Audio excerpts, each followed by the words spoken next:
Salut à tous et à tous, aujourd'hui on se retrouve pour une nouvelle vidéo. On se retrouve aujourd'hui pour le top 10 de mes films préférés et également top 5 de mes séries préférées.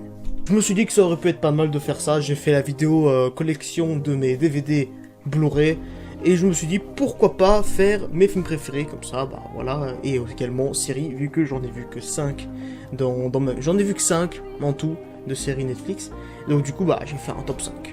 Et donc du coup, on commence tout de suite avec les séries. Donc en 5ème place, 13 Reasons Why. Donc c'est une série de 3 saisons avec la 4ème qui va sortir demain.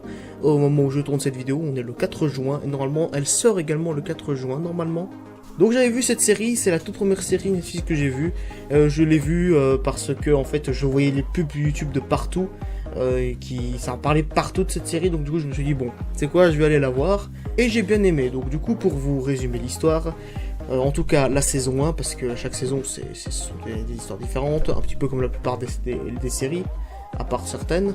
C'est l'histoire d'une ado qui se suicide, et qui juste avant qu'elle meure, elle fait 13 cassettes, et chaque cassette concerne quelqu'un qui a changé sa vie, qui est la cause de son suicide, et donc du coup c'est une cassette par épisode vu qu'il y a 13 épisodes. Et j'avais vraiment trouvé ça très cool. Et puis en 2018 il y a eu la saison 2, et en 2019 il y a eu la saison 3, qui sont pas forcément nécessaires. On pouvait très bien seulement regarder la saison 1 sans regarder les deux autres. Et la saison 4, je ne sais pas qu'est-ce que ça va donner, elle sort demain. Je me rappelle plus trop de l'histoire de la saison 2 parce que ça m'avait pas spécialement marqué. Ce que je me rappelle, c'est que il y avait le personnage principal qui avait une vision, où il voyait la meuf qui s'était suicidée en gros. Donc en gros la meuf qui s'est suicidée, elle s'appelle Anna Baker, et le personnage principal s'appelle Clay. Et dans la saison 3, il y a une nouvelle, voilà, il y a une nouvelle dans leur lycée, et puis la saison 3 concerne pas du tout Anna Baker, mais concerne Bryce Walker, qui s'est fait tuer, et il faut découvrir qui c'est qui l'a tué. Donc en gros, Bryce Walker, c'est celui qui a causé un petit peu le suicide de Anna Baker, en partie en tout cas. Donc voilà tout ce que je pouvais dire sur 13 Reasons Why, c'est la première série que j'ai regardée.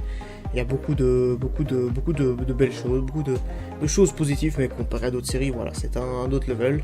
Et surtout dans cette série, on a quelque chose qui a pas beaucoup sur les autres séries. Il y a du coup un suicide, et il y a un ou plusieurs, non, on ne voit qu'un suicide, et on voit également 3 scènes de viol. On va attaquer la 4ème position, et c'est La Casa de Papel. C'est du coup la 2ème série que j'ai regardée après 13 Reasons Why, un an après. Je voyais de partout sur les réseaux sociaux, Bella Ciao, tout ça, je voyais ça de partout. Et puis j'ai vu que ça parlait beaucoup de La Casa de Papel, que ça venait de là, cette musique était beaucoup populaire grâce à cette série, parce que ça vient pas de cette série. Et surtout que beaucoup de gens pensent que cette musique est espagnole, alors que pas du tout, elle est italienne, parce que c'est dans une série espagnole. Parce que oui, La Casa de Papel est une série espagnole.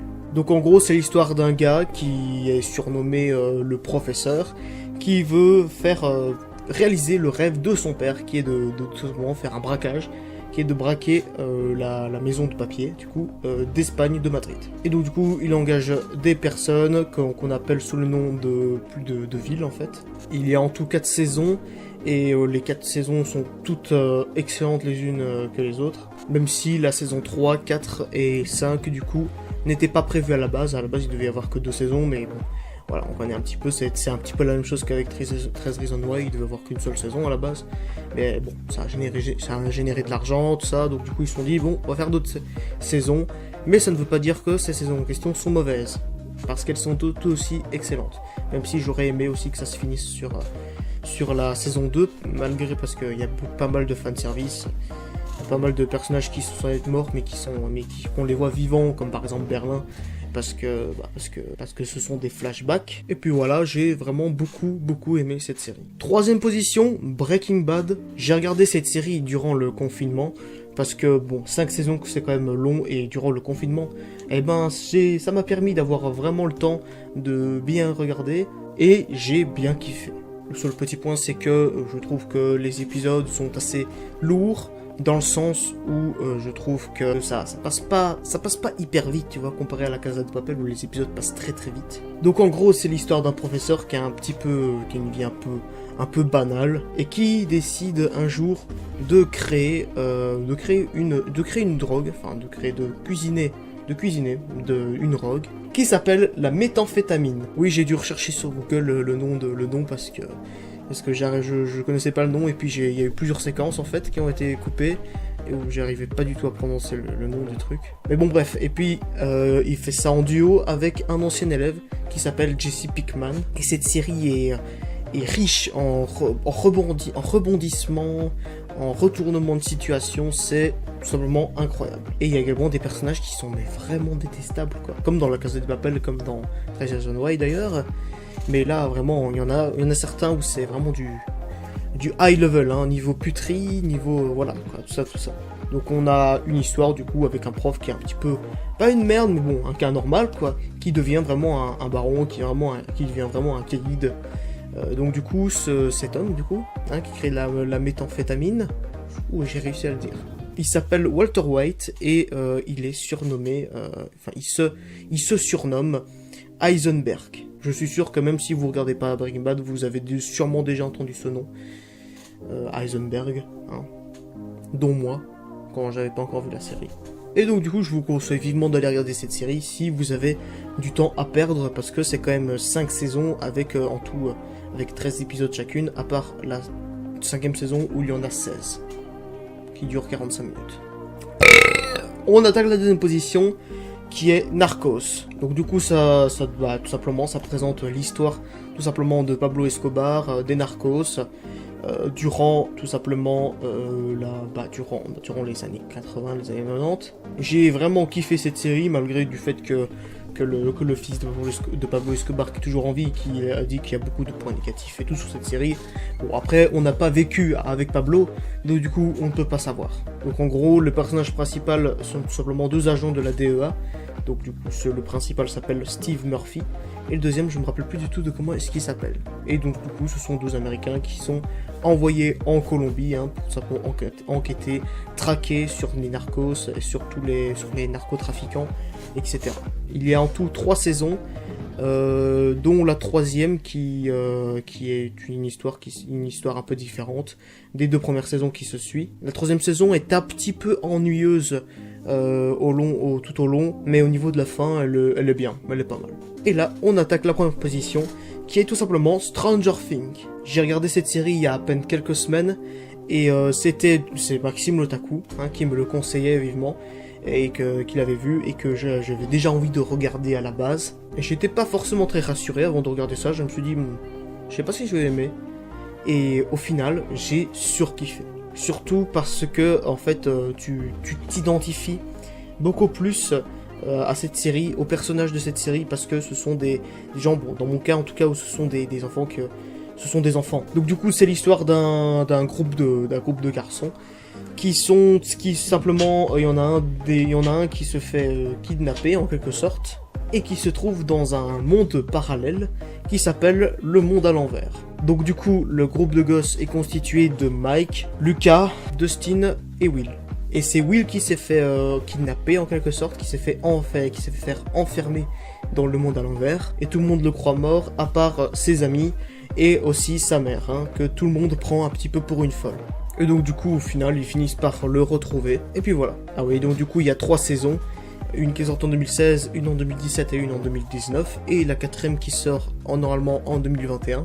Et également, ce groupe d'enfants rencontre quelqu'un qui est une fille, qui est sous le nom de Eleven, qui est une fille qui fait une sorte de télépathie, c'est une genre de Magnéto en fait, ça m'a fait directement penser à Magnéto quand je l'ai vu. J'ai envie de faire l'amour, et aussi la relation qu'il y a entre les personnages sont tout simplement excellentes et kiffantes. Durant la saison 2, eh bien, on voit que Will se fait en quelque sorte posséder, et il devient ainsi l'espion du monde à l'envers, l'espion du démon Gorgon. Il invente des faux trucs, il faisait conduire des gens dans le monde à l'envers, en fait, il faisait conduire des gens à un point, en fait, ils se font tous bouffer, bref. Et donc, du coup, ils essayent de faire sortir le démon de lui, et puis voilà. Puis également, on apprend sous cette saison que Eleven n'est pas morte, parce que dans la saison 1, à la base, elle devait mourir au dernier épisode,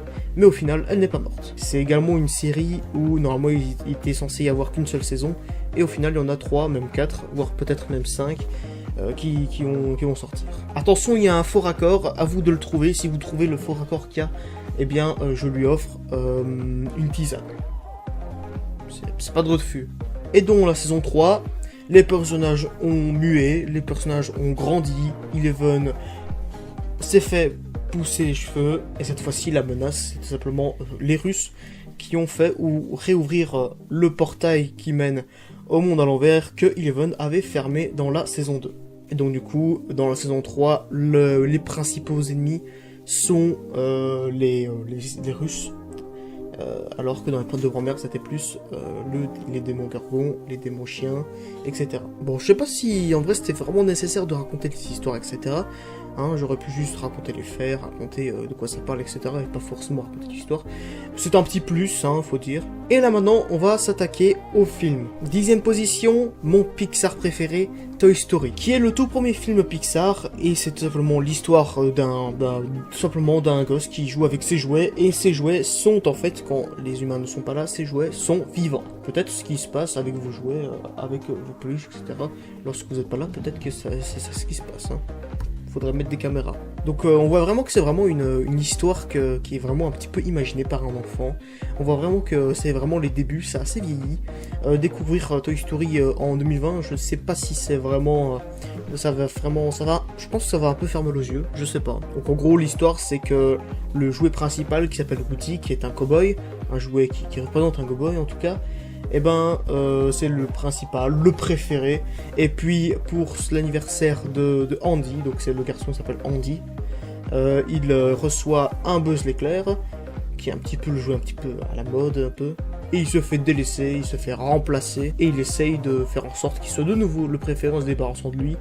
Mais il se fait rejeter par les autres joueurs, hein, parce que c'était un petit peu pute de sa part.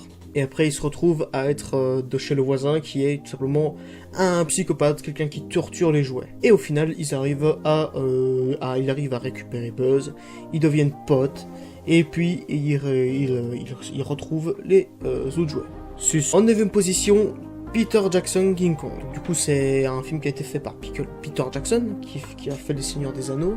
Donc c'est l'histoire d'un gars qui s'appelle Carl. C'est l'histoire d'un gars qui s'appelle Carl Denham et qui doit faire un film, voilà, un film. Donc du coup ça fait très longtemps que j'ai plus vu le film, donc du coup je ne serai pas hyper précis dans mes explications. Il doit faire un film et il veut partir à la chasse d'une île qui s'appelle Skull Island, qui est une île qui n'a jamais été visitée auparavant par les humains. Et c'est une île limite préhistorique où il y a des indigènes, il y a des dinosaures, il y a de grosses créatures. Et ici il y a également un gorille géant qui s'appelle Kong. Ce gorille devient amoureux d'une meuf qui a à bord du bateau, hein, parce qu'ils sont allés en bateau, bien évidemment, sur l'île. Hein. Tu crois quoi? Tu penses qu'ils sont allés en jet privé? Bah non, ils sont allés en bateau, tu crois quoi? On est en 1830, qu'est-ce que tu penses qu'ils vont aller? Tu penses qu'ils vont aller en Tesla Model 3? Bah non. Et ce Kong devient amoureux de cette femme. On peut dire ça comme ça en tout cas, vu qu'il est très attaché à elle quand même. Et Carl Denham se fait casser sa caméra, voilà, il fait tomber sa caméra d'une violente chute et il la casse.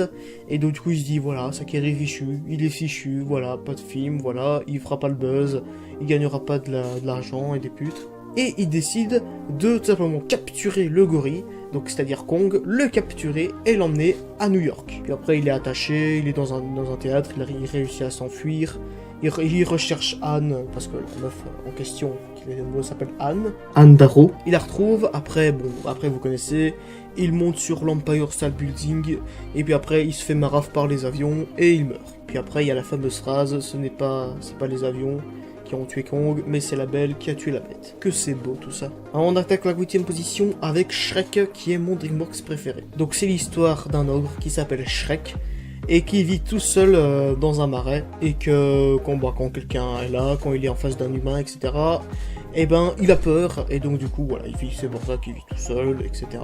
Il aime faire peur à ces humains en question du coup. Je branle des oiseaux, et un beau jour, il fait une rencontre qui lui changea sa vie. Il fait la rencontre d'un âne qui parle. Et puis après il y a d'autres animaux qui s'installent dans son marais, qui le saccagent, etc. Et puis après il décide d'aller chez le Lord Farquaad, comme ça que ça se prononce je pense, qui est un roi en quelque sorte, un prince, et il doit épouser une princesse pour devenir roi. Et donc du coup il a envie d'épouser une princesse qui s'appelle Fiona. Shrek se rend avec l'âne chez le Lord Farquaad pour tout simplement qu'il arrange son marais, parce qu'en fait tous ces animaux appartenaient au Lord Farquaad et ils se sont enfuis en quelque sorte. Et puis le Lord Farquaad accepte en échange qu'il aille récupérer la princesse Fiona qui est coincée en haut d'une tour avec un dragon qui crache du feu. Puis après c'est ce qu'il fait, il accepte, Shrek accepte le deal. Puis après il récupère la princesse, etc. Et il la porte à Lord Farquaad, mais au final en fait, eh bien c'est en fait le destin en fait qui a voulu que ce soit Shrek qui aille la chercher, parce qu'en fait le vrai qui devait vraiment épouser la reine, et ben c'était son destin, c'était tout simplement Shrek. Et donc en fait la particularité de cette princesse, lorsque le soleil se couche, et ben elle se transforme en ogre. Et comme elle a épousé Shrek, et bien du coup elle est restée ogre pour toute la vie, et donc du coup voilà. Il y a eu également Shrek 2, 3 et 4, mais le 2 il est bien, le 3 et le 4 sont moisis. En 7ème position, nous avons Avengers Endgame, qui est mon Avengers préféré du coup, et qui est vraiment le film que j'ai le plus attendu vraiment de ma vie. J'étais impatient, mais un truc de fou. Le mois d'avril 2019 est passé vraiment très lentement, et puis parce que je voulais absolument découvrir ce film, et j'ai été conquis par les 3 heures qui sont passées très vite au cinéma. La fin est triste, hein, bien évidemment, donc du coup pour reconstituer, vous devez connaître l'histoire, hein. Simplement Thanos qui dans Avengers Infinity War, donc du coup le film précédent, a tout simplement retrouvé les pierres de l'infinité pour claquer des doigts et tout simplement pulvériser la moitié de l'univers. Et dans Avengers Endgame, ils essayent de retrouver les pierres en voyageant dans le temps. Donc du coup l'Avengers, qui est une team constituée de tout simplement Hawkeye, Captain America, Iron Man, Black Widow, Rocket, Hulk, Ant-Man, War Machine, Thor, Nebula. Je regarde par là parce qu'en fait sur mon poster d'Avengers Endgame, tous ceux qui sont représentés sur le poster en fait sont tous ceux qui ont voyagé dans le temps. Et donc du coup ils voyagent dans le temps, dans plusieurs époques. Ils voyagent en 2012, au moment d'Avengers 1, en 2013, au moment de Thor 2. Ils également dans les années 70 pour retourner dans le passé pour avoir tout ça. Puis après il snap, mais malheureusement Thanos de 2014 a réussi à aller dans le portail pour aller dans le présent, et font exploser un petit peu la zone, etc. Et au final Thanos échoue. En 6ème position maintenant nous avons Thor Ragnarok, Thor 3 que j'avais vraiment, c'était une excellente surprise quand je l'ai vu. Je m'attendais pas à ce qu'il soit aussi bien parce que Thor 1 et 2 n'étaient pas forcément des bombes, et c'est un film qui fait un parfait mélange entre drame et surtout humour. Il y a beaucoup d'humour dans ce film, mais il y a aussi beaucoup de drame parce que Thor, il perd pratiquement tout ce qu'il a, quoi. Dans ce film-là, il perd son royaume, il perd un œil, il perd toute sa famille, il perd son père, il perd son père, oui, il perd sa sœur, il perd aussi son frère, hein, Loki. Mais ça c'est parce que ça se passe dans la même période, c'est parce que c'est en Avengers Infinity War, mais ça se passe dans la même période, donc du coup voilà. Donc du coup l'ennemi de ce film c'est simplement sa sœur, hein, qui est Hela, qui est la déesse de la mort, et qui est un petit peu comme dans Death Note, hein, aussi, hein, parce qu'il y a des dieux de la mort et des déesses de la mort dans Death Note. Et Loki et Thor se retrouvent prisonniers dans une planète dont j'ai oublié le nom, et j'ai la flemme d'aller rechercher le nom sur Google, vous vous démerderez. Et ils se rendent compte également qu'il y a Hulk qui était resté dans le Queen Jet dans Avengers Ère d'Ultron, et ben il s'est retrouvé dans cette planète et il le retrouve, et donc du coup après il retourne sur Asgard avec Hulk, etc. Et il a également perdu son marteau dans ce film là. Et puis après Asgard se fait détruire, et puis après il décide d'aller sur la Terre pour tout simplement pour ménager son peuple sur la Terre. Jusqu'à ce que le vaisseau de Thanos arrive et qu'il se fasse pratiquement tous tuer la moitié. En 5ème position, on va attaquer à que des Spider-Man. Donc en 5ème position, Amazing Spider-Man 1. Donc du coup c'est un reboot de Spider-Man, de l'histoire de Spider-Man, parce qu'il y avait déjà eu la trilogie de Sam Raimi. Et maintenant il reboot un petit peu, et ça bide un petit peu, hein, quand même, parce que les gens ne comprennent pas trop, c'est un autre Spider-Man et tout, où est-ce qu'il est passé l'autre Spider-Man, parce que Spider-Man 4 de la trilogie de Sam Raimi devait sortir mais a été annulé, et donc du coup Sam Raimi a quitté Sony et Tobey Maguire l'a rejoint. Tobey Maguire qui était l'acteur du Spider-Man 1. Et puis il y a ce reboot qui est pour moi, quand je l'avais vu au cinéma, je me suis dit c'est bien, mais bon voilà quoi.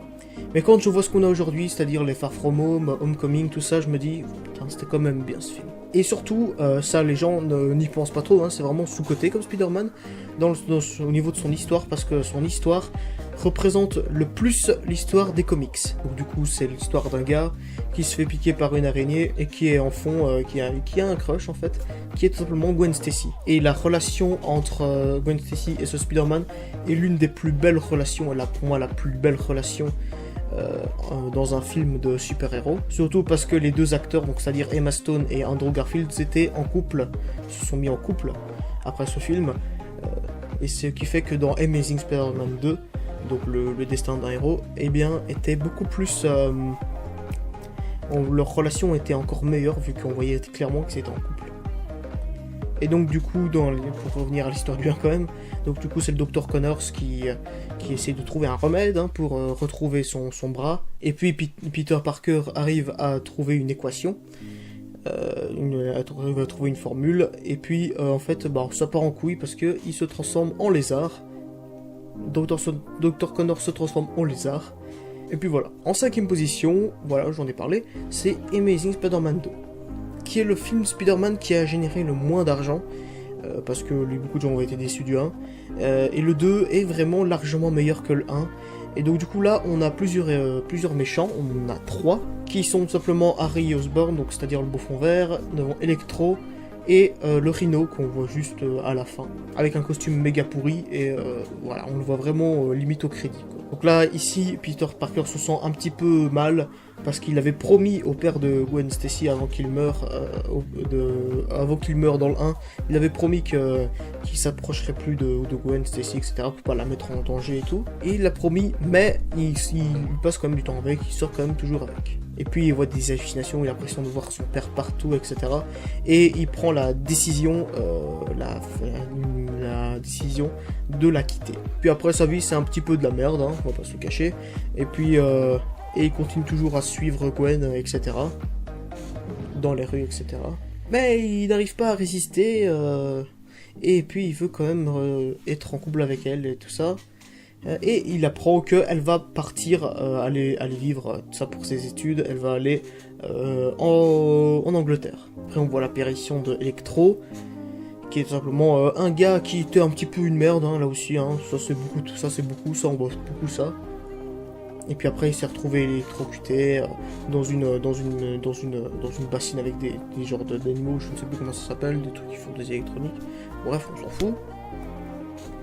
Et puis après il rencontre aussi il revoit aussi Harry Osborn, qui était un pote d'enfance, et qui devient ennemi à la fin parce que il devient un petit peu fou en quelque sorte, parce qu'il devient mourant, et il y a son père, Norman Osborn, qui décède à son arrivée. Et donc du coup Harry Osborn devient le bouffon vert. On voit aussi très peu. Et donc du coup à la fin, Gwen est menacée, hein, voilà, de se faire tomber de la sorte d'église, je sais plus comment s'appelle le bâtiment.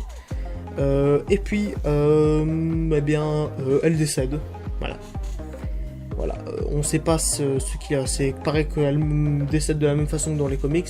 On sait pas ce qu'il a tué, si c'est à cause du bouffon vert, c'est à cause de la toile de Spider-Man, parce qu'il a fait une toile. Et puis en fait, il y a ça. Avant qu'elle tombe, en fait, c'était un petit peu trop tard parce qu'il y a sa tête qui a touché le sol, et donc du coup, elle est totalement décédée. Et normalement, il devait y avoir un troisième Amazing Spider-Man, un quatrième même peut-être. et ils ont été annulés parce que c'était pas rentable et que ça générait pas autant d'argent que les 3 premiers Spider-Man. Et il y a également Andrew Garfield qui s'est fait également jarter du projet, etc. Et puis ensuite il y a eu le reboot encore une fois 2 ans plus tard de Spider-Man de Tom Holland, etc. dans l'MCU, qui est le Spider-Man que j'aime le moins.